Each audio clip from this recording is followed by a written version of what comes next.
I've heard people say that life changes in an instant. We live on such a narrow edge that the slightest breath can cause us to spiral uncontrollably. I was 27 and living an ordinary life when I met Katie. She was a few years older than me and had been a little more adventurous in her life. She was an attractive blonde with a quirky personality. I think the thing that I appreciated the most was her sense of humor. It was fun-loving with just a touch of cynicism. We quickly became friends. We stayed close for a few months, watching each other go through one bad relationship after another. Finally, it seemed like a good idea to take a look at each other. It only took 3 dates for us to take things to the next level. We went to my place after dinner, then straight to my room. Neither of us spoke, we just knew it was what we both wanted. I found out quickly she liked to be in charge and was quite aggressive. She kissed me lustfully. It had been a while since I had been intimate with someone, so it couldn't have been more than a few minutes. I warned her. When we finished, I could sense that even though we both enjoyed ourselves, there was something missing. We were friends and probably shouldn't have crossed that line. We kept dating for a little over a month, when we both came to the conclusion that we just weren't compatible. It wasn't a horrible breakup, just a parting of the ways. 2 weeks later she called to ask if I'd stop by. When I got to the door, she greeted me nervously. "Could you please sit down, John, we need to talk." I thought that she wanted to give it another shot. Since I was still fond of her, I was prepared to say yes, if we could just take it slower this time. Instead she said the words that shook me to my core. "I'm pregnant." And life spirals. But you said that you couldn't get pregnant," I said, stunned. We hadn't bothered with birth control because neither of us was promiscuous and she had a medical condition that prevented pregnancy. Her doctor had said she wouldn't be able to conceive even if she underwent treatment. I know what my doctor said, but I'm pregnant. There hasn't been anyone else, it's yours. What are we going to do? My head spun. The thought that maybe she would have an abortion so I could get off the hook flashed unbidden through my mind. I was immediately ashamed. I have always wanted children and there was no way I could ask for something like that. Luckily, she couldn't either. We talked about what to do for weeks. Finally we agreed to do our best to make things work between us. We went through months of couples counseling and I moved in to help support and take care of her. Danielle was born shortly thereafter and I couldn't have been happier. She was perfect. Because the doctors did a C-section delivery, she was born looking the way she would for her entire childhood. Her pictures from 3 months to 7 years looked just like the same person, only bigger. The first 6 months were the happiest of my life. I had never been around babies, so didn't know what to expect. They depend on you for everything: food, protection, comfort, and affection. She would look at me like I was her entire world. Love isn't something you talk about or plan, it is just a given. The bond we forged was far stronger than anything I could have imagined. Unfortunately, her mother and I weren't so lucky. It turned out our original decision to break up had been the correct one. There was no hope for us. Too different, too stubborn, and painfully unhappy with each other. After helping her raise Danielle for 6 months, she asked me to move out and part of me was relieved. I was crushed to be leaving my baby girl, to have no more nights tucking her in or stopping by to kiss her head in the middle of the night, but she was right, it was time to go. Things were strained, but we managed to get along well enough, until we had to go to court. Once the lawyers got involved, we went from not getting along, to us actively hating each other. It didn't happen overnight, but it took a depressingly short period of time. I don't know if it was the stress of not having control over our own fate, or if it was just having to talk through third parties, but neither of us came out ahead. We argued, threatened each other and were consumed with each of us wondering what the other would do next to be spiteful. Sometimes I felt like I was losing my mind. I disagreed with most of the things she did, from daycare to her dating life. We even used our daughter as a weapon against each other. To this day the pain of that is as clear in my mind as any other memory. I made it through 3 years of living week to week, just waiting for my time with Danny. We did everything she could want. I tried not to spoil her, but I wanted to experience everything through her eyes. Truth be told, I also was a little afraid of her not having the same kind of memories with me that she did with her mother. One of the biggest downsides of being a single father is the jealousy you feel toward the other parent. Just after she turned 4, I met Jenny. It was pure dumb luck. I had a small company that coordinated private parties. We provided the event planning, entertainment, and catering. It wasn't making me rich, but it was a fun job and I enjoyed it. I was hosting a company dinner party for a friend named Kathy. During the party she introduced me to her daughter Jenny, who had just flown in from New York to visit. Jenny was 25 years old and had been a professional dancer for almost a decade. Unfortunately, she told me she had to give it up because of a string of injuries that left her with a number of knee surgeries, making any career in dancing impossible. She came to spend time with her mom while she figured out what to do with her life. I found out we had a great deal in common.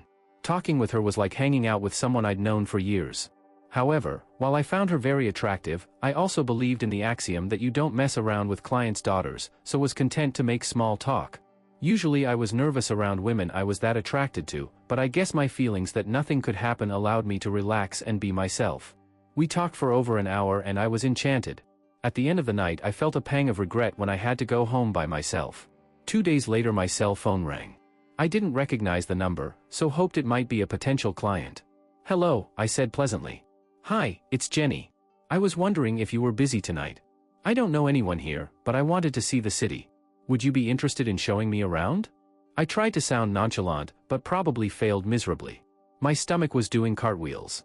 "Sure, I'd love to. What do you want to do?" "Surprise-me." "That's a dangerous dare for someone in my line of business," I said with a chuckle.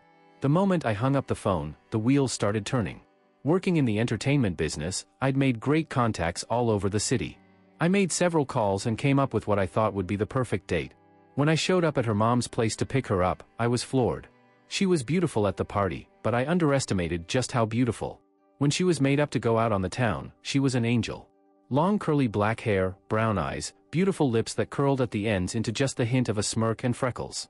I'm not saying she should have been a model, it was more like the girl next door kind of attractiveness.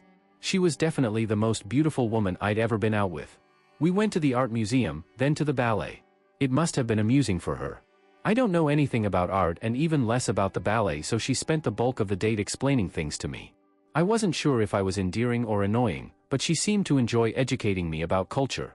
The ballet was particularly great. She intently watched everything, her eyes sparkling. I thought about how much she must have wished she was in the company. I watched her face as the show went on. At times she looked quite emotional, making me wonder how it would feel to be great at what you do, only to be forced to give it up. I had an overwhelming desire to put my arm around her. Not in a calculating way, but just to comfort her. Instead I settled for holding her hand. After the show we went out to dinner. It was the kind of restaurant that I normally couldn't have afforded. Thankfully, bartering had become part of my life, and I found I was quite talented at it. All it took was a promise to do a favor for the manager, and voila, it was suddenly very affordable. Over the course of the dinner I found that she was even better company than I had first thought. She was smart, had a razor-sharp wit and wicked sense of humor. Our conversation went from politics to our favorite game shows seamlessly. When I talked to her about my daughter, she eagerly listened and asked a number of questions. It really had an impact on me because most people just nod and patiently try to humor you despite their lack of real interest. We finished the date by making out in the front seat of my car like teenagers. She had the softest lips I've ever kissed. I tried to keep control of the situation, not wanting her to think it was just physical for me. When we finally said goodnight, I drove home wondering what I could possibly do to top it. Turns out I didn't have to be worried. Jenny was just as comfortable going out for pizza and catching a band as she was hobnobbing with the rich and famous. I was relieved because that wasn't the kind of lifestyle that interested me. I'm a hamburger kind of guy. Steak and lobster is cool once in a while, but trying to pretend you are something you're not is a bad way to start a relationship. A couple weeks and a half dozen dates later, we went out for dinner and dancing. I had been dreading it since the first date. I was definitely no Fred Astaire and was afraid she was going to take one look at me on the dance floor and change her mind about me. It quickly became a non-issue. She was so graceful that I actually didn't feel like a complete fool. We wheeled around the dance floor like we'd been doing it for years. Every man in the bar must have been envious of me. She looked amazing and the way she moved was breathtaking. I've always loved talented women. Musicians, artists, and especially dancers have always affected me differently than most women. There is an elegance to their movements that goes far beyond sensuality. As the night wore on, I took almost as much pleasure in watching Jenny dance as I did by dancing with her. I felt an uncomfortable feeling in my gut and realized I was falling for her faster than I thought was possible. Afterward we went to my place. She sat down on the living room couch and I put on some music. I touched her face with my hand, tilting it slightly so I could kiss her. She closed her eyes and let me take control. After a short time I stopped and suggested we move upstairs. To my delight she eagerly agreed. Once in my bedroom I had her stand at the foot of the bed while I unbuttoned her jeans. She had a mischievous look in her eyes and said, "No way, I'm in charge now." She just moved further forward and prevented me from getting what I wanted. Jenny kept up her teasing for several long minutes. I tried to think of baseball, politics, or anything else that would keep me from ending the incredible moment. It wasn't easy. After only another minute I warned her that I was close. "It's all right," she said. Panic set in because I knew what a huge risk that could be. "No, I can't." She looked into my eyes and saw that I was serious. I had already told her how Danny had been completely unexpected, and she must have realized why I was alarmed. Without another word she moved off of me. She kissed me and tried to kiss me. I hesitated because I had never kissed a girl right after that before. After a moment I decided my concerns were irrelevant, so kissed her back. "So was it good for you?" I laughed so hard I almost hurt myself. We dated exclusively and very seriously from that night on. A few weeks later I anxiously got my daughter ready as I prepared her to meet Jenny. As much as I liked her, there was no future for us if she and Danny didn't take to each other quickly. My daughter was my life and I made no secret of it. Thankfully, it wasn't an issue. It took about 5 minutes to see how well they clicked. Jenny loved to run her fingers through Danielle's hair while they talked. I could tell that my daughter really enjoyed her affection and the way Jenny read to her like she had been doing it all her life. Before the night was over, she even showed Danielle how a ballerina danced. It was absolutely perfect. I was pretty sure that Jenny was already in love with me, and I had no doubt that I felt the same for her. The way she acted toward Danielle just made me feel more strongly about her. At the end of the night she said her goodbyes and left with a hug for each of us. I took Danny upstairs to get ready for bed. When I finished reading her bedtime story, she got a very serious look on her face. "Daddy, are you going to marry Jenny?" I smiled and said, "I hope so, sweetie." "Good," she replied enthusiastically. "Life can be wonderful." It was 4 months later when I got the call. It was Katie and I could tell she'd been crying. She just said, "We need to talk." I didn't like her tone, so I was out of the house before thinking to ask if she meant immediately. When I arrived at her house, she informed me that she hadn't been feeling well. She went to her doctor and the tests came back that morning. Pituitary cancer, advanced stages, no cure. I was speechless. Over the last year, things had gotten somewhat better between us. She and I stopped arguing so much, which helped us stop questioning each other's motives. Once that happened, the hatred of our past faded. Now it was easy to put my negative feelings aside, realizing my daughter was going to lose her mother. "I don't know what to say," I stammered. "I'm so sorry. Is there anything I can do?" "Yes, you need to take Danielle now. I'm going to be too sick to take care of her very soon and she needs to get used to being with you all the time.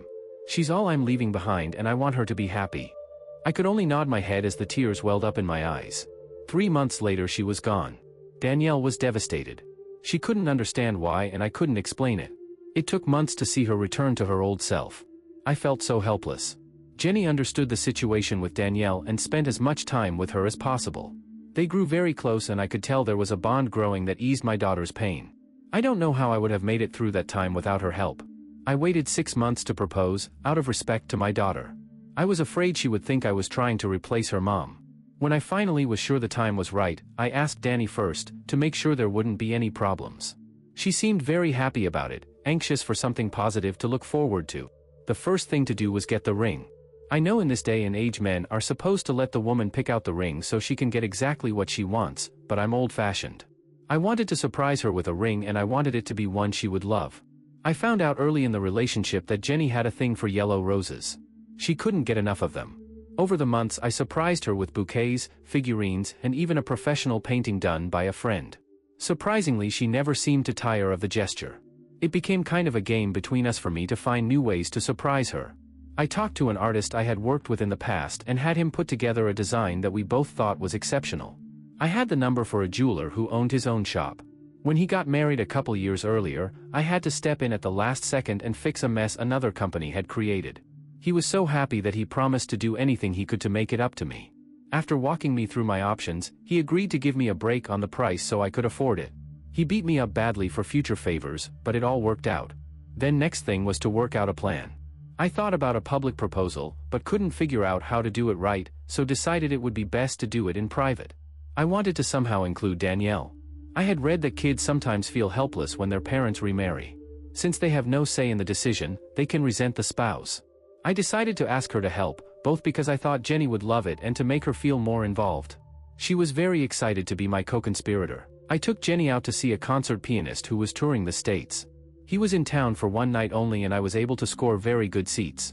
It was an amazing experience for both of us. We came home to find a candlelight dinner consisting of smoked salmon from her favorite seafood restaurant and a great variety of side dishes all handpicked by an excellent local chef. Jenny seemed thrilled with everything. We ate and talked until we couldn't finish another bite. I excused myself for a moment and found Danielle upstairs with Tammy, the next-door neighbor's daughter who watched her for me sometimes. I told her it was time for Danny to help me, so she could go home. Tammy smiled happily and wished me luck. I took a very excited Danielle downstairs to the dining room. Jenny jumped up to hug her and began telling her the details of our wonderful night. I distracted her for a moment and winked at Danny. She pulled the small box out of her pocket. "Jenny," she said shyly, "me and my daddy wanted you to have this." I beamed with pride. She said it perfectly, just the way we had rehearsed it. Jenny's hands shook as she took the box from Danielle's hand. She opened it and found a ring that someone like me shouldn't have been able to afford. An ornately crafted silver band with a stalk running all the way around and opening into a beautiful yellow rose, with the biggest diamond I could afford on top. I took it from the case and put it on her finger. "Jenny, would you marry me?" She cried yes, as she hugged me. Danielle grabbed her leg, demanding not to be left out. I was so happy everything went as planned. I was even happier I had the foresight to set up a video camera on top of the fridge to catch the whole thing. We had an amazing honeymoon. Her mom watched Danny for a week while we flew to New York. She introduced me to all her old friends and made me feel like royalty. We stayed in a great hotel and spent every night having insanely passionate you-know-what. By the end of the week I was actually glad to go home where I could get a little rest. She was insatiable. When we got back we settled into a great rhythm. Jenny got a job as a secretary for a construction company. It wasn't her dream job, but paid well and the hours allowed her the freedom to spend a lot of time with both Danny and me. Everything just flowed without either of us having to work at it. We shared many interests, so it was rare that either of us had to talk the other into doing anything. We set up special dates so each of us could try new things. The rules were the person owning the date got to do whatever they wanted and the other had to go along with no complaints. If it wasn't enjoyable you didn't have to repeat it, but there was no turning one down without at least trying. Her dates were very interesting. She knew how to have a great time doing something unexpected. I'm not sure how much she liked my outings, but she was always a good sport and made me feel like it was important to her. The thing was amazing. I never dreamed of finding a woman who could shock me in the bedroom. There was almost nothing I could think of that she wasn't eager to try. We did things like that constantly for close to 2 years. About 2 months before our second anniversary, something changed. I don't know why, but we fell out of rhythm. When I was in the mood, she wasn't and vice versa. If I was having a good day, she had a bad one at work. When she wanted to go out, I was tired. It wasn't that we fought or had severe drama, we just couldn't get on the same page. Being a guy, I guess I underestimated the impact on her. To me it was an inconvenience, but I think she felt it more deeply. She might have even feared we were growing apart, but she wouldn't say anything to me. When we did try to talk about it, nothing seemed to get settled. We both tried to fix the problems, but things always seemed to get in the way. A few weeks before our anniversary, she got a call from her friend Megan. She was one of Jenny's New York friends I met during our honeymoon. Megan moved to town after our first anniversary and they resumed their close friendship immediately. I never really cared for her because she gave me the impression I wasn't welcome when they went out. It wasn't bad enough to complain about to Jenny, but we didn't seem to click at all. I took it as an opportunity to let Jenny have a slice of her old life. She could go do things with Megan, allowing me to have some time to do things just for me. I also liked the chance to have some alone time with Danielle. She was so close with her stepmother that I welcomed the chance to keep part of her just to myself. One of Megan's oldest girlfriends was getting married in New Orleans. Since she didn't have a guy to take, she asked if Jenny would like to go. I didn't have any objection, so they planned a trip leaving late Thursday night and coming back late Sunday night. After she left I was surprised at how empty the bed felt for the first time in 2 years. Jenny didn't call me all weekend, which seemed unusual for her. I wasn't too worried about it since I knew there was a lot going on with the rehearsal dinner, bachelorette party, then the wedding Sunday afternoon. There were also a lot of shopping things planned for the women who hadn't been together in years. I thought about calling her to say hi, but didn't want to interrupt. I found that 3 days without her made a big impact on me. I really missed her, despite the problems of the last couple of months. In the 3 years I had known her, we had done everything together. By Sunday morning I couldn't wait to see her. I resolved to find a way to fix things immediately no matter what. Even though I wasn't worried about our rough patch, I felt like it was eating at her. I swore to make it my priority to alleviate her concerns. Next to Danielle I loved Jenny more than anything and just wanted her to be happy. I got a message from her early Sunday afternoon telling me she was catching an earlier flight. Instead of getting home around midnight, she would be back at 7 o'clock. I didn't get to talk to her because the call came in while Danny and I were out. We decided to have a big surprise for her, decorating the whole living room and getting her a cake. I left Danny with the sitter and headed to the airport. Jen called me on my cell to tell me she'd be waiting for me in front of one of the terminals. When I saw her out front waiting, I had to do a double take. She looked terrible. Her hair was a mess, she looked tired and her eyes were red and swollen like she'd been crying. I stopped the car and jumped out, very concerned. She ran to me without saying a word and hugged me tightly, starting to cry again. I gently pushed her back to look at her face. "Jenny, what's wrong?" She paused and looked down. After a moment she muttered, "Megan and I had a terrible fight. I came back by myself. The whole weekend was a disaster." I could see her shoulders heave as she tried to stop crying. I knew we had to get out of there before I got towed, so I steered her to the car. I threw her bags into the back and got on the highway. She leaned against me and I could still feel her crying softly on my shoulder. I made it to a fast food place and pulled into the parking lot. I turned her toward me. "Do you want to tell me what happened?" "No, I don't want to talk about it. Please, can we just go home?" I wanted to help, but didn't want to push her to talk if she wasn't ready. "Well, we can if you want, but Danny's waiting for us with a surprise for you. If you show up like this, I'm afraid she's going to be really disappointed. We worked on it all day for you." She looked at me with an expression I couldn't read. Without another word she put her arms around my neck and pulled me tightly against her. "Can we just sit here a minute? I missed you so much. I promised to get it together so we can go. I just want you to hold me. I love you more than anything." She kissed my cheek softly and rested her head against my shoulder again. I was sad her homecoming had been ruined, but to her credit she did compose herself. We went home and she was properly surprised by the work Danny and I had done. All three of us spent the rest of the night hugging and talking. It was subdued, but we were so glad to have her back it didn't matter. After we put Danielle to bed, I hoped to find a way to get Jenny in a better mood, but she was exhausted. She went straight to bed and asked me to come hold her. The fight with Megan must have been really bad. As she fell asleep in my arms I felt like a kink had again been thrown into my plan to fix our problems. It turned out to be just the opposite. Jenny was really down all week, but bounced back the next weekend. I hadn't pushed her for you know what because she was so unhappy, but she knocked my socks off Saturday night with the most amazing thing I'd seen in months.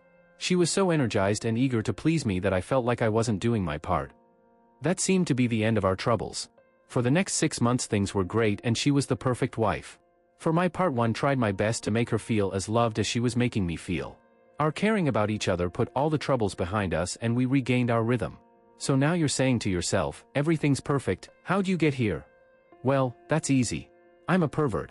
Now don't get me wrong, I'm not into anything gross. I don't get off on looking at sick or twisted pictures.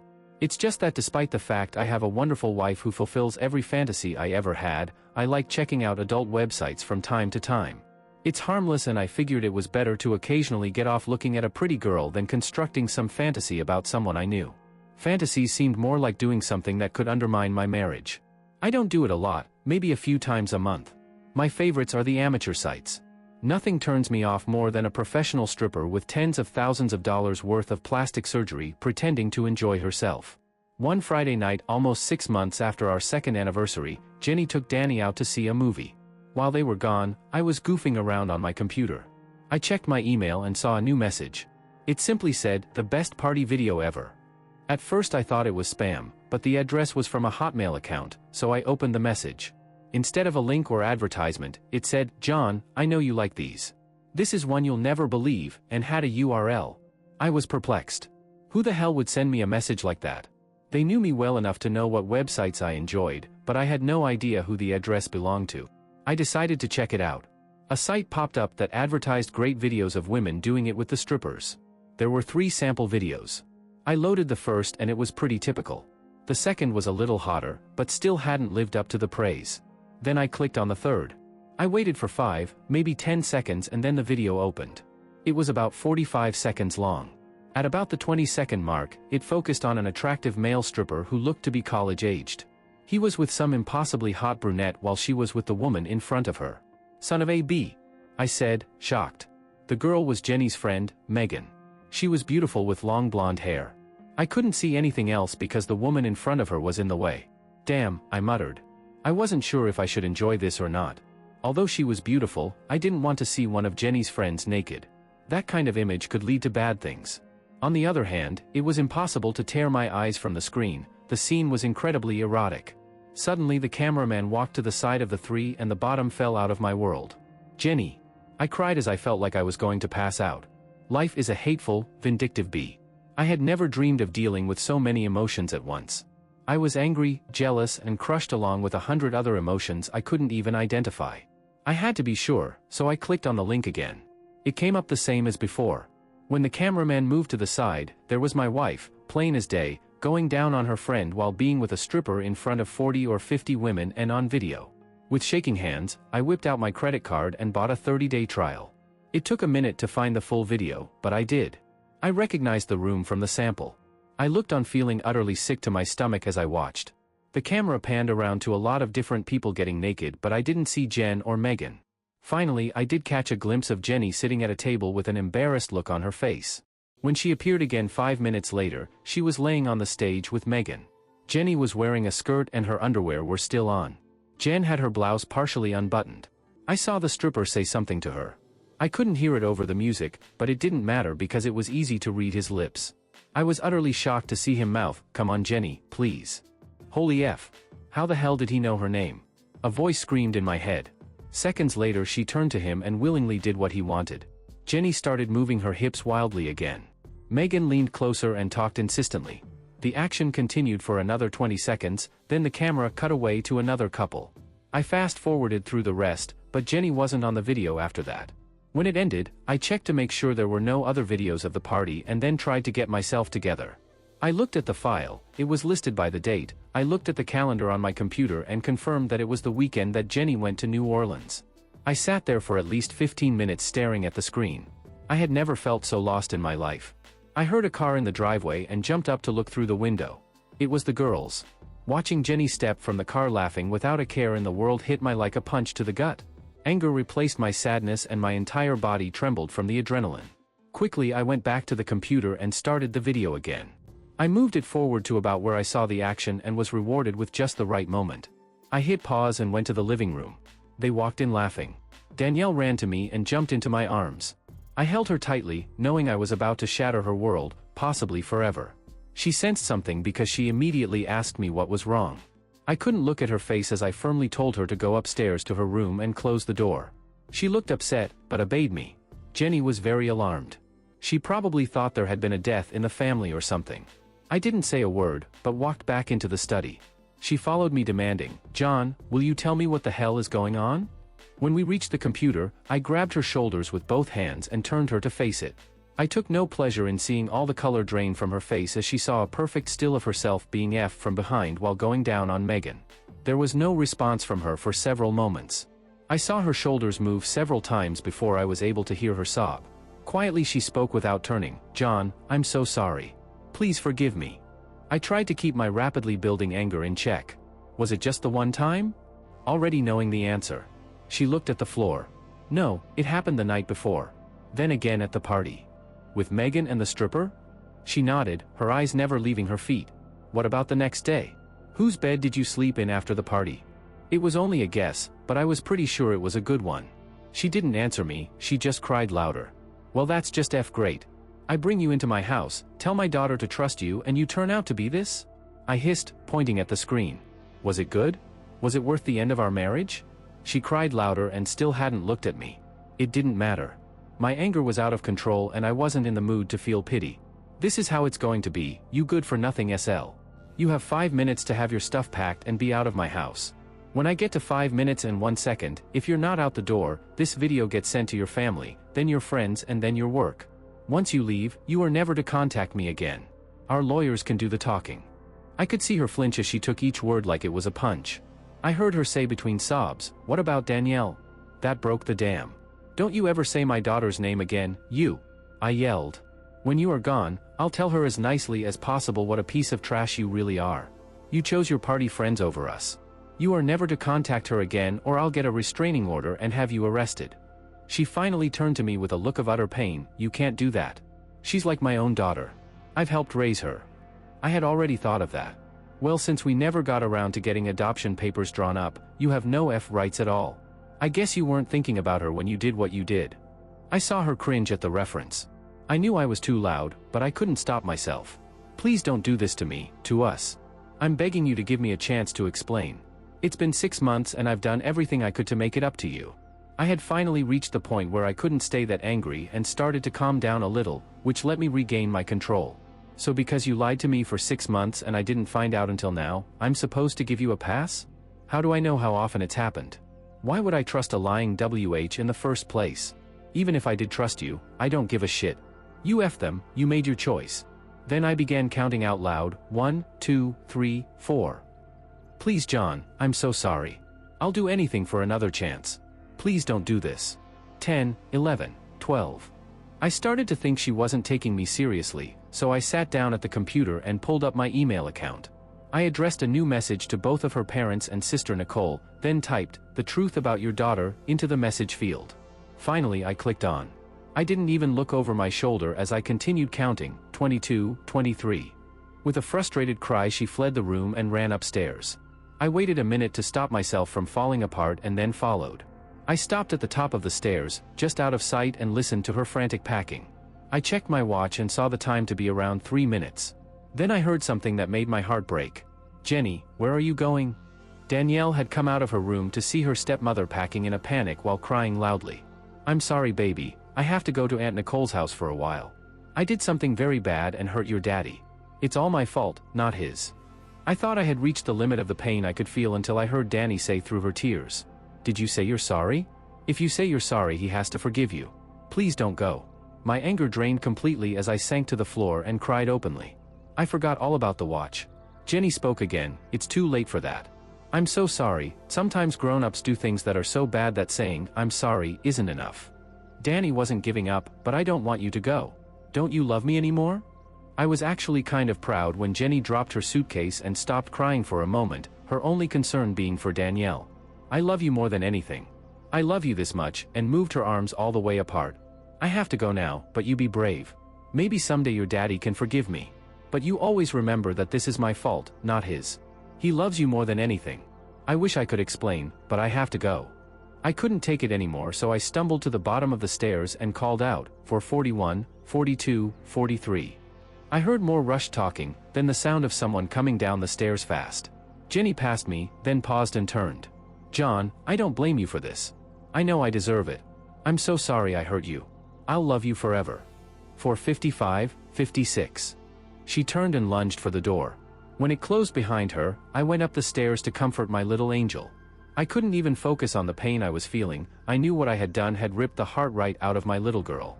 My anger at Jenny gave me no cure for my self-recrimination. I ran up the stairs to try and fix the unfixable. Life has spiraled beyond repair. "Hey John, holy SH. What happened to you?" I had stopped by my best friend's house the next day. Luckily Steve and Sharon were both home. I was so out of it, I hadn't even thought about the possibility that they would be gone. I just piled Danielle into the car and drove over. Steve evidently noticed my condition. I gave him a warning look and glanced down at Danny. Although I could see his puzzled expression, he caught my meaning.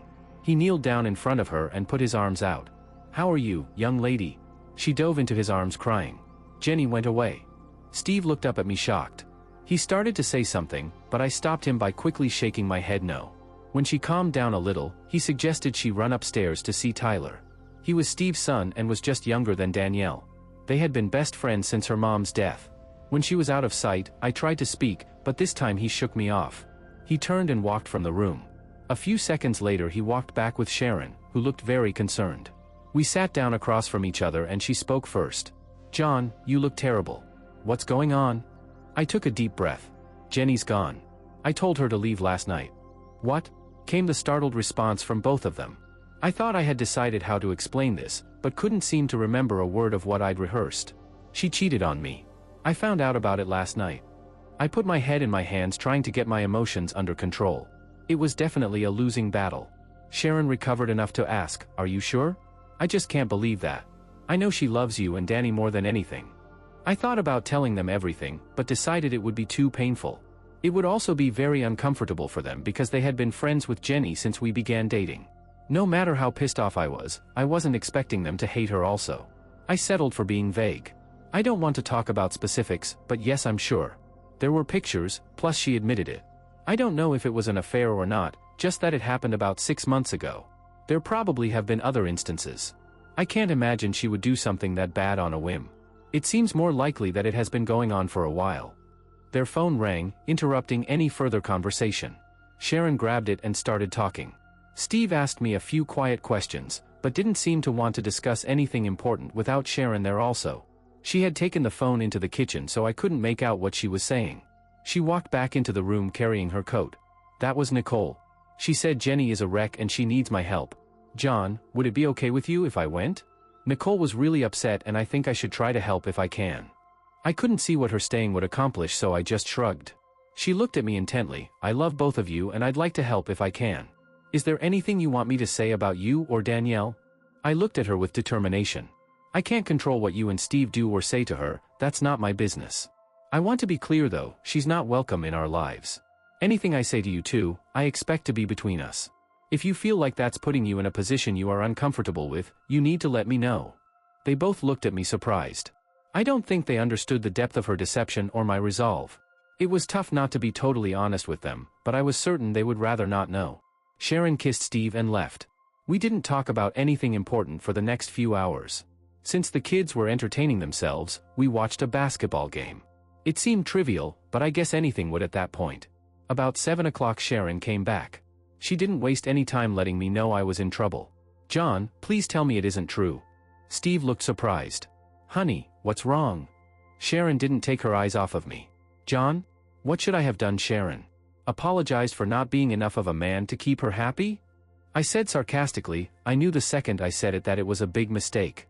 That's enough, John. Steve said angrily. You need to calm down.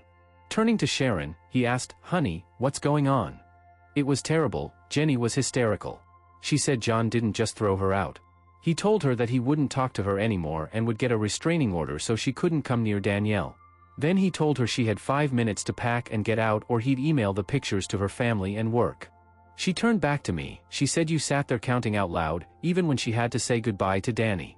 John, I'll believe you if you say you didn't do that. You've never lied to me. Is this some kind of misunderstanding? She stopped and looked hopefully at me. Steve was quiet while I tried to defend myself. I didn't want her in my house anymore. She's dangerous and shouldn't be around my daughter. I don't know what I should have done differently. Sharon seemed undecided. Evidently Jenny hadn't told her everything. I'm not sure what's going on, but you didn't see her. She is devastated. We had to get her doctor to write a prescription for something so she could get some rest. John, she loves you and is very sorry about what she did. I understand you being angry, but why did you have to be so cruel? We've known each other for years. This isn't you. I was suddenly feeling more tired than angry. Look, I don't know what's right anymore. Sharon, I'm sorry I snapped at you before. I didn't mean anything by it. I'm tired. We should go. I really appreciate you guys putting up with me all day. I know it helped Danny to be here. I called Danielle and we left. As I reached the door, Sharon stopped me and held me tightly. She whispered in my ear, I don't know what to think about what you did, but I hope you change your mind. She looked down at Danielle. For all of your sakes. I left feeling stupid. I should have known Sharon wouldn't like my reaction to Jenny, but I wasn't exactly thinking straight. I wondered if telling her everything would have made a difference. I spent the next few days with Danielle, just trying to get our feet underneath us. I couldn't eat or sleep. The only thing keeping me together was knowing that I had to be there for her. She was so devastated I couldn't imagine how it would get better. I had a couple of tense calls with Jenny's family, but they were surprisingly neutral. No one liked what I had done, but they also didn't want to take her side. A week later Steve stopped by to see how I was and left me the number for a counselor he recommended highly. I told him I wasn't interested, but he told me he'd beat me like a drum if I didn't at least call. I knew he was just trying to help, so I promised to think about it. The more I toyed with the idea, the more sense it made. I wasn't any good to my daughter in my current frame of mind, so I decided to try it, at least once. I was able to get an appointment for Thursday, so dropped off Danny at Steve's house and headed out. I followed Steve's directions to an out-of-the-way office park. It was a group of small offices that contained very different types of businesses. I checked the address a second time and couldn't believe what I was seeing. Steve had tricked me. The name on the office belonged to a church. I decided to follow through with it because things really couldn't get much worse. As I walked through the door, it was easy to see this was a very low-profit organization. It looked like what you might do to your garage if you had 20 minutes of free time. A man in his early 30s walked in the room and smiled as he offered me his hand. You must be John, I'm Brian. Steve told me a lot about you, I hope I can be of some help. I studied him closely trying to see if he'd give anything away. I wasn't anti-religious, but I wasn't looking to get converted either. I had gone to church when I was younger, but stopped after college. I couldn't even remember why anymore. I knew Steve and Sharon went to church all the time, but they hadn't done more than occasionally ask if Danny or I would like to go. If Brian was a man Steve would recommend so highly, I guess it wouldn't hurt to hear him out. He invited me back to his office and we talked. He started out as a licensed counselor, but walked away from it because he felt too many colleagues catered to people's narcissism. Brian had used his religious background to change the way he viewed counseling. He took a job with the non-denominational church as a youth minister because it would allow him to work with kids, plus have time to use his skills to try and help people in need. Now he considered himself an advisor who had a good foundation for his opinions. I knew he was somebody I wanted to talk to further when he told me, a lot of people just needed a good kick in the ass to get their lives together. That didn't sound like the typical psychobabble I was afraid of, and it also didn't sound like some kind of recruitment speech. He was honest, blunt, and entirely charismatic. I thought this might be turning out to be a good idea after all. After we talked about what he thought I could get from meeting with him, he asked about my thoughts. I didn't really have any idea, but I promised to keep an open mind. I just wanted to be able to deal with what Jenny had done so I could keep my sanity and not make things any worse for Danielle. He listened intently to everything I told him. When I tried talking about what I had seen of the party, he politely stopped me. He wanted to know about me before I met her, about our dating life and my opinion of our married life. I even told him some of the details of our life, the more mild ones, and he didn't seem shocked or even surprised. I found that after over an hour of talking about all the good things, I felt a lot better. Brian informed me that he had to head over to the church to do some work, but he'd like to see me again if I wouldn't mind. He reminded me that this wasn't true therapy and I shouldn't consider his advice as anything more than what I would get from talking to a priest or rabbi. He encouraged me to seek professional therapy if I desired it. I let him know I wasn't interested right now, and as a single father who just lost half the family income, I couldn't afford it either. Brian assured me that his sessions would be at no charge, but unlike seeing a professional, he would have conditions I'd have to agree to if I wished to continue. He told me we could worry about it later when I knew better what I wanted to do. I went home feeling almost like myself. Unfortunately, it didn't take long for things to return to normal. I went home to grab something for Steve I forgot to bring with me when I dropped off Danny. When I pulled up to the house, I saw Jenny's sister Nicole waiting for me on the porch. I really didn't want to talk to her right now. Not only was I afraid of ruining the first taste of a good mood I'd had since I threw Jenny out, I honestly liked Nicole. I wasn't looking forward to a confrontation with someone who had never treated me with anything but kindness. We need to talk. It was simple, straight to the point, and I knew she wasn't going anywhere until I listened, so I invited her in. Jenny is miserable. She hasn't been herself since she walked through the door. She cries all the time, she doesn't eat, and I'm worried about what she's thinking.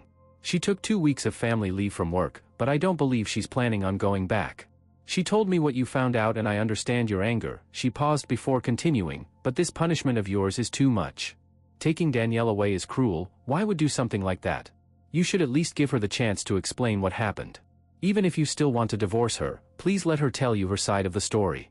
Do it for her, for Danielle, for yourself, or for whatever the hell makes you happy, but I'm begging you to talk to her. I thought about it long and hard. Part of me wanted to try to understand, but part of me was afraid to know more than I already did.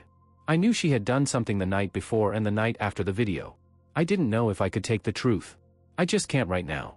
I'm sorry, but I'm still so angry that if I see her it could turn into Friday night all over again. I know what I did was harsh, probably too harsh, but it's done. I don't trust her around my daughter and I have no desire to be in the same room with her. I know you're in a tough spot, being in the middle of this, but my answer is no. Nicole looked at me sadly. For just a second it almost seemed like she was looking at me with pity, rather than sadness for her sister. That didn't make any sense, so I dismissed it as just my imagination. She left with a quick hug, which caught me off guard. I had prepared myself for yelling and swearing. Nothing had made sense since I saw the video, and this just added to the weirdness. I struggled through the next 2 weeks without any significant surprises. I had a decent talk with Jenny's mom and assured her she could see Danielle anytime she wanted. My only condition was that Jenny wasn't allowed to see her. I reminded her that Danielle wouldn't lie to me, so I'd find out if they went behind my back. I sincerely hoped it wouldn't come to that. Too much had already been taken from my daughter. I continued with my weekly meetings with Brian. My 4th meeting became a turning point for everything. Our first meeting had been very constructive for me. I left feeling better about things, but there was no way to sustain it. Our subsequent meetings were much like the first. I walked in expecting to have a similar talk. Brian didn't waste any time. "John, do you remember our first conversation?" I wasn't sure which part in particular he was referring to, so I just said yes. I've let you talk for 3 weeks uninterrupted. It's confirmed my initial observation that you are indeed a good man and a good father. The problem is that you're not seeing the truth. He paused to let the statement sink in. This is going to be a time when you need to remember that I'm a preacher and I'm not always going to talk to you the way a professional counselor would. When I indicated that I understood, he continued. A terrible thing happened to you and your family. Now you have to make a real decision about what comes next in your life. Are you going to be a victim and wander aimlessly, or are you going to step up and be a man? Wow. I didn't see that coming. What exactly are you suggesting, Brian? First, you need to know why this thing happened to you.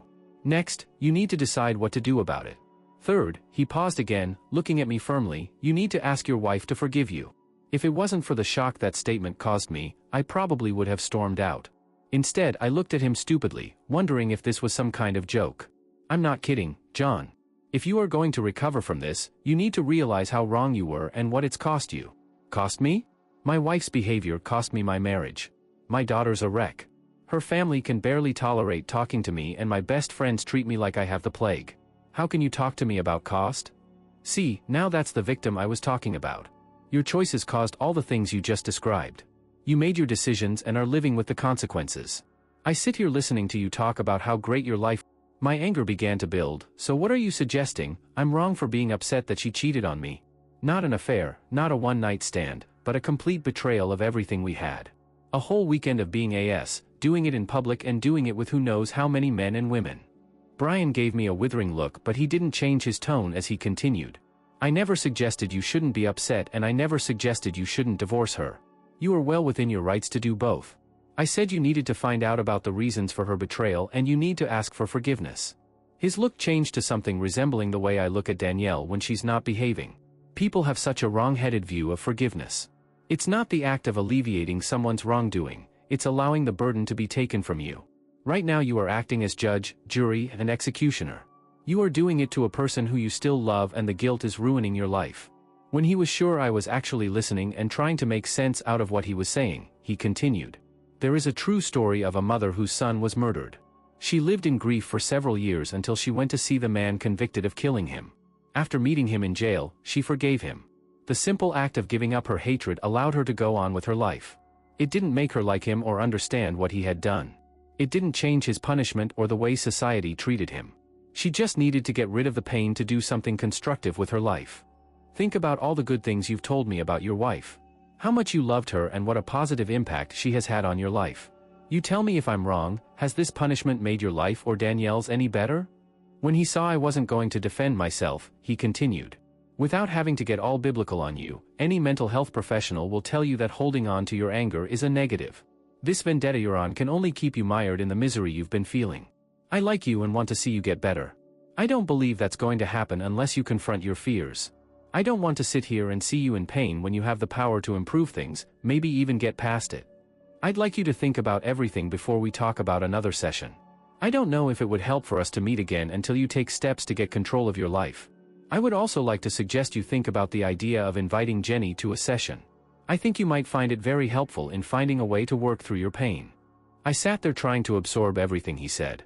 I had thoroughly enjoyed our sessions and believed what he said about encouraging me to do what he felt would help me get better. I just couldn't get my head around everything. I left feeling very different from the previous sessions. Surprisingly, I wasn't that upset by Brian's statements. I just wasn't sure if I was ready to talk to her or how to go about it. I hadn't spoken to Jenny since I threw her out.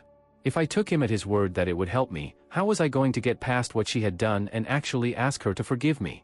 I couldn't even imagine doing a session with her. That would be like saying there was a way we could fix things and that was out of the question. I called Steve to ask if they could watch Danny overnight, then I took a really long drive. There were too many memories at home and I needed to think. I stopped after a couple of hours and rented a hotel room. I spent most of the night walking the grounds or pacing in my room. I finally made my decision in time to get about 2 hours of sleep. Just before I picked up Danny, I called Nicole.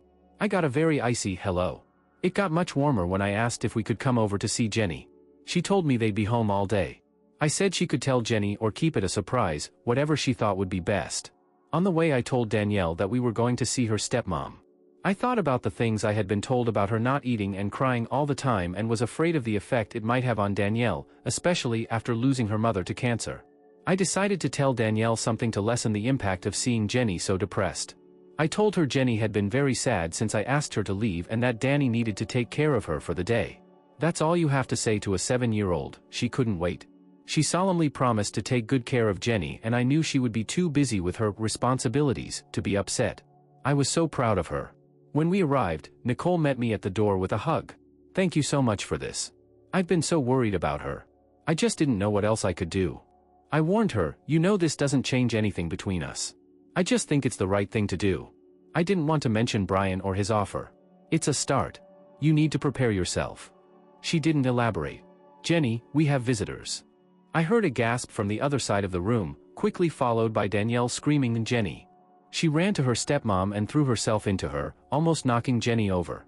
I felt my knees wobble as I took in the changes in my wife.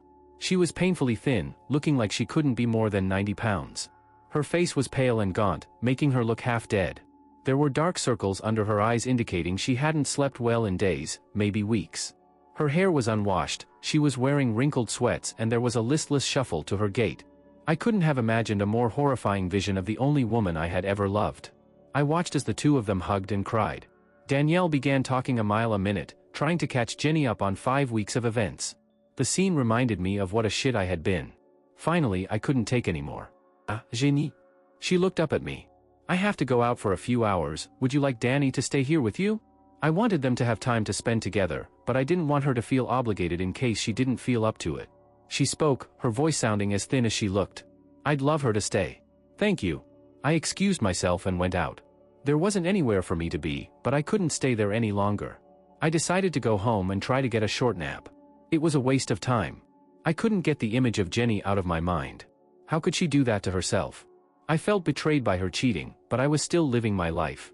What I saw at Nicole's was far beyond what I expected.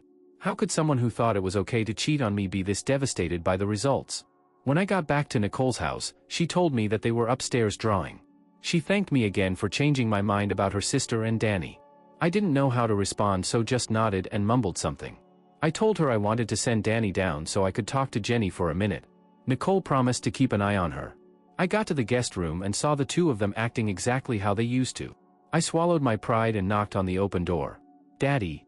Danny cried, running up to hug me. I couldn't help but notice that she seemed to be much happier and more relaxed than she had been. She had been so guarded since Jenny left and it had been killing me. I would have given anything to be able to ease her pain. I told her that Nicole needed to talk to her downstairs. She told Jenny she'd be right back, giving her a quick kiss before running out of the room. I walked in the room and sat down at the desk, across from where Jenny was. We need to talk, but I'm not sure how to start.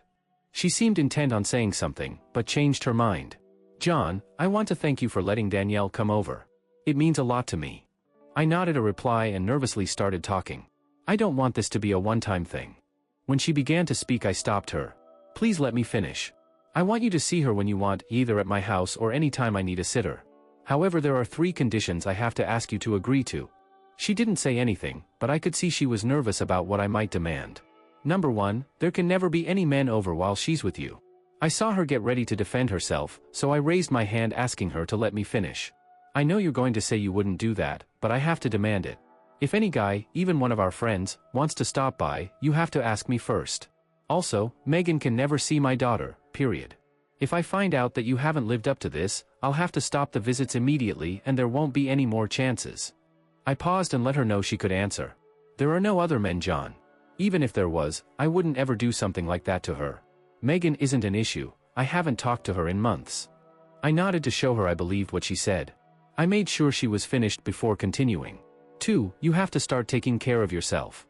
I saw her turn and blush, so I got up and took her hand. I know you've been depressed. Everyone has been telling me how upset you've been and I should have listened. Danny is going to pick up on how you're feeling. She needs to know that you're okay for her own peace of mind. I'm worried about you too, but don't do it for me.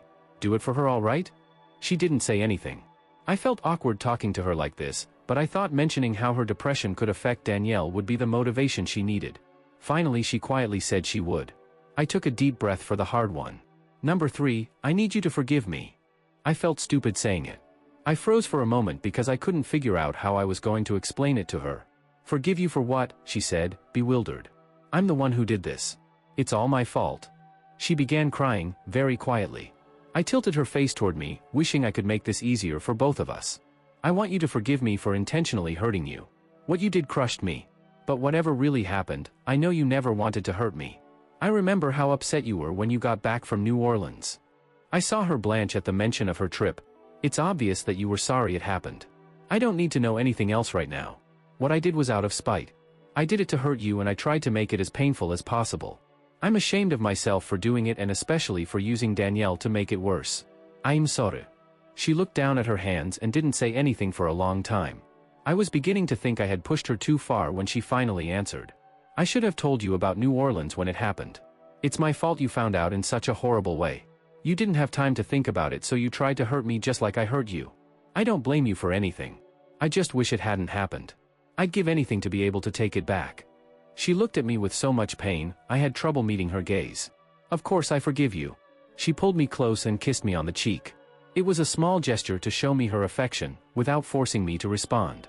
As Danny and I left, I realized that Brian was right.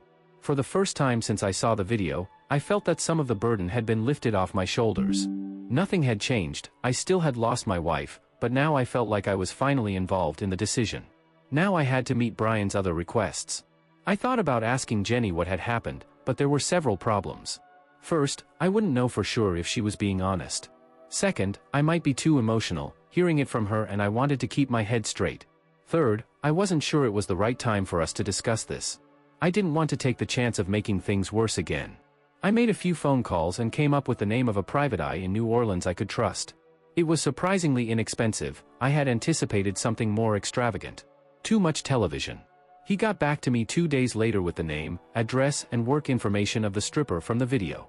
His name was David and he was working at a law firm now. He assured me the guy would be at work all next week. I dropped Danny off at Nicole's Monday morning, promising to be back sometime Tuesday. I caught a late morning flight and arrived in New Orleans just after 1 o'clock. I caught a cab and went straight to the law office where David worked. He had found a full-time job as a clerk while he was finishing his law degree. The place he used to work for told the private eye he had quit back in November.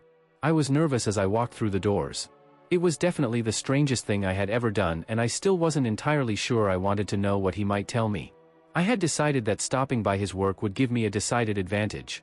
It was a large, high-profile firm and I was sure there was no way he would want trouble there. I had no idea what to expect, so I wanted to put him in an awkward position to keep him off balance. I asked for him at the front desk and they confirmed he was in. I waited for about 10 minutes while he was located. I was just glad I didn't have to make up a story about why I wanted to see him. I figured they would assume it was work-related, which would save me a lot of hassle. I could feel my stomach turn when he stepped into the lobby. He looked very different in a shirt and tie, but I would have recognized him anywhere. His face was burned into my memory and I wondered if I'd ever be able to erase it. He greeted me with a handshake and asked who I was working for. I couldn't help but take some satisfaction from the change in his face when I told him I was here because he met my wife at his old job. He nervously gestured for me to follow and led me to a small conference room on the first floor. We went in and he closed the door behind me. "Look, I don't want any trouble. I don't work for them anymore and I'm sorry if there's some problem because of one of the parties. This job is very important to me and they can't know about that." He looked really upset. I knew that I had been right to confront him there. "David, I'm not here to cause you any problems. I'm here for information. If you give me what I want, I'll leave and won't bother you again. If you refuse to answer my questions or lie to me, I have no problem causing the mother of all nightmares for you. Trust me, you deserve it." He looked troubled. "I don't know what information I could have. I worked for them for a few months and there were a bunch of parties. I don't know how I'd remember any specifics that could help you. Actually," I began, "you didn't meet my wife for the first time at a party. There was a little get-together with her friend Megan the night before and then you met her again at the bachelorette party." His eyes widened and he suddenly looked much more uncomfortable. "You're Jenny's husband." It was a statement, not a question. I got the impression he'd been expecting me. "Yes, I am. I have a completely F-up life because of what happened that weekend and I'm trying to salvage something out of it. Nothing makes me more nauseous than the thought of discussing this with you, but I have no other choice. You need to believe me when I say I have no problem with taking out my frustrations on you and your excellent little career." I could tell he didn't doubt a word of what I was saying. "I'll tell you anything you want to know, but not here. You should come by my apartment after I get off of work. I'll give you the address. That's okay, I already have it. I wanted him to be a little scared. He was considerably bigger than me and more than 10 years younger. The last thing I wanted was a physical confrontation. I was just here for answers, but I needed him to feel that it was in his best interest to cooperate. I left and went to lunch. I went to his place at 6 o'clock like we agreed. When I rang the bell, he answered before I could even pull my finger off the button. He invited me in and motioned for me to sit in the living room. After asking if I wanted anything to drink, he grabbed a beer and sat across from me. Before I could speak, he slid a videotape that was already on the coffee table toward me. "Everything you want to know is on there," he said quietly. I was furious. "You taped it? Did she know?" "No, she didn't. It's not what you think, I always taped private parties. It's for my protection in case there are any problems later. I'm a law student, remember?" I nodded as I looked at the ordinary-looking tape with the name Jenny written on the back. It was a pretty smart thing to do, now that I thought about it. Unfortunately, I realized that as painful as talking about that weekend would have been, this would undoubtedly be much worse. I felt like I was going to be sick. "Is there anything I need to know that's not on the tape?"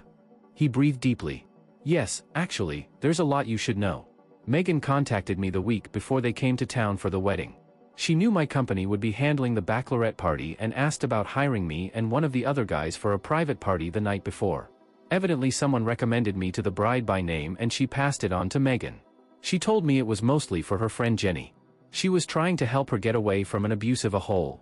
He paused as he looked intently at me. I guess my reaction was what he expected. "You've never hit her, have you?" I was defensive and more than a little angry. "No, and I never would. We had a great marriage until her trip. Actually, we had a great marriage for another 6 months after it until some sick son of a b sent me the website address for your old company. I checked out the site and found the video from the party with you, her, and Megan. It ended everything." Surprisingly, he looked disappointed. "You two broke up? Well, what do you think? What would you expect to happen once I found out about what she had done for the 3 days?" "You mean 2 days, don't you?" he corrected me. Noting my blank expression, he thought for a second. "She didn't tell you about Sunday? We haven't talked about any of it. We haven't spoken since I found out." He honestly looked troubled. "Listen, John, I know I'm the last person who you want in your business, but you should have talked to her about everything that happened. It wasn't what it looked like." I was stunned. What the hell was this about? Not what it looked like. She F you and Megan for 3 days and you're saying there's a reason I shouldn't be mad about it? Look, I'm sorry. I shouldn't have, well, I should just stick to what happened. When Jake and I got there Friday, your wife was already really drunk. Megan had sandbagged her, pretending to be drunk too. The truth is, by Sunday I found out that she set Jenny up. What do you mean, set her up? She didn't D her or anything? David looked at the floor. No, it was nothing like that. Look, I don't really want to talk about it, just watch the tape and judge for yourself. I'm sure it's going to be awful for you, but me telling you isn't going to make it any better. I don't know why you'd take my word for it anyway. I had to admit he was right about that. I nodded and he continued. You've seen the video from the website, so there isn't much I can tell you about Saturday that you don't already know. Nobody told her what was going to happen at the party, or I'm sure she wouldn't have gone. I guess she was so upset about Friday night that she let herself get really drunk again. I don't know exactly what happened, but I think Megan worked on her for hours. She finally got Jenny to the point where she wasn't able to say no. Things get so crazy at those parties that I've seen a lot of women do things they would never do normally. I was really surprised at how thoughtful he seemed. I was expecting someone cynical and egotistical, but kept being caught off guard by how unhappy he seemed. He frowned as he lost his concentration for a moment. After taking a second to gather his thoughts, he continued. Megan got her dancing on the stage with some of the other girls. When Jenny wasn't expecting it, Megan started kissing her and pushed her down on the stage. I guess she was too far gone to object much. That's when I came over. He gave me a pained look. I swear to you, if I had known what was going on, I wouldn't have touched her. I was confused. You're telling me all this, but then say you didn't know. How am I supposed to believe what you're saying? Because Jenny told me. Jenny told you, when? Sunday, when she got up. I finally started to understand. So she stayed with you Saturday night. He looked away from me again. Yes, but it's not what you think. The reason the camera cut away on the video is because she kind of freaked out in the middle of it and ran out of the room. I was really worried about it, but Megan said it was nothing. She said you called and screamed at her about not being home Saturday and it upset her. It was stupid of me not to see something else was going on, but I figured a guy who beat up his wife, I guess I didn't question it because it felt cool to be helping someone like her get away from a jerk. Megan paid me extra to crash at their hotel room after the party. I told her I was way too tired for anything to happen that night, so she asked me to sleep with Jenny the next morning when we woke up. I don't know where Megan stayed. Jenny was already asleep when I got there, so I crawled into bed and passed out. The next morning she woke up before me. She ran to the bathroom and started throwing up. I figured it was from the hangover, but then I heard the crying. I went to the door and she was curled up in a ball on the bathroom floor. It really scared the S out of me. I tried to get her out of there, but she wouldn't budge. After about half an hour I was able to talk her into coming back to the bed. I got her some coffee and she finally started talking to me. It was terrible. She would talk for a minute and then start crying hysterically. She talked about you, your daughter, and how great her life had been. She was afraid she had ruined everything and felt horribly guilty. I stayed with her until it was time for her to leave for the airport. The whole time she kept beating herself up for what had happened and saying you'd never be able to forgive her. Just before she left I told her she shouldn't tell you. I said if it was my wife, I wouldn't want to know. If she really hadn't wanted it to happen, instead of ruining everybody's lives she should try to make it up to you. That seemed to help her at least get it together enough to get to the airport.